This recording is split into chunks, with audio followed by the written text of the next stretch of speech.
Сәлем достар, қалдарыңыз қалай? Бүгін біз сіздермен еттің адам ағзасына тигізетін пайдасы жөнінде айтатын боламыз. Алдымен бастамас бұрын каналға тіркеліп, лайк басып, қоңырауша белгісін басуды ұмытпаңыздар. Басқа төрт түлікке қарағанда қойдың еті А1, В12, В1 дәрумендері мол. Қой етінің құрамында кальций мен фосфор көп болғандықтан жараның немесе ісіктің бетін тез қайтуына көмектеседі. Ол үшін жаңа сойылған қой етін жұқалап, тіліп алып, сол қара кесек етті жылы күйінше ісік тұрған жерге немесе жараға таңып қою керек. Сол кезде жараның не ісіктің беті бітіп кетуіне көмектеседі. Қой еті денедегі жылу мен әл-ауқатты арттырады.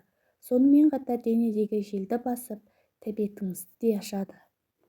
Жылқы етін де ұнатпайтын жан жоқ шығар. Дәмі тіл үйіретін қазы-қарта қазақтың ұлттық тағамы, оның денсаулыққа тигізер пайдасы да көп.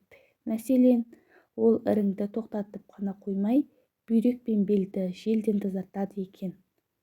Сонымен қатар жүрек, қан тамыр ауруларына, буын сүйектерінің сырқырауына, ішкі ағзаның дұрыс жұмыс жасауына тигізер әсері мол және ағзаға жасушалардың жаңартып отырады екен. Яғни ерте қартаюды алдын алады. Сиыр еті. Сиыр еті тез құртылмайды және майлы болып келеді.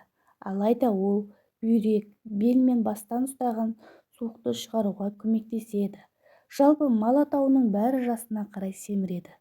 Сондықтан жасы үлкейген сайын еттің майлылығы да арта түседі. Сиыр етінің майына қаныққан май қышқылдары басым, майы тоңдап тұрады және ол ағзаға түскенде холестерин үлесінің артуына себеп болады. Сол себепті етінде гемоглобин, ақуыз, дәрумендер жылқы етіне қарағанда әлде қайда аз. Еттің іш майын айтатын болсақ, іш майдың да пайдасы көп. Ол буындардың сырқаты мен күйікті жазады. Сонымен қатар құлақ, бас, жатыр сырқаттарынан арылтады. Әлсіреген, шаршаған, қуаты мен қаны әлсіз қарттар мен балаларға іштерін тазартуға, желді шығаруға пайдалы. Сондықтан анда-санда ағза жағдайына қарай май жеп тұрған дұрыс. Сонда адамның ішкі қызуы артып, ағзасы тазарып, дене күші кемімей сергек жүреді. Сүрленген майдың да шипасы өте көп. Ол ақылынан адасқан, есінен танған адамдарға көмектеседі және де жарақаттың жазылуына жақсы әсер етеді.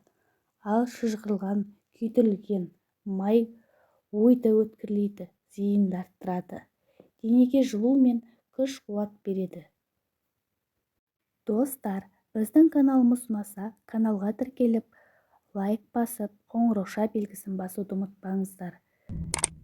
Біз сіздермен алдағы уақытта қызықты әрі пайдалы ақпараттармен бөлісетін боламыз.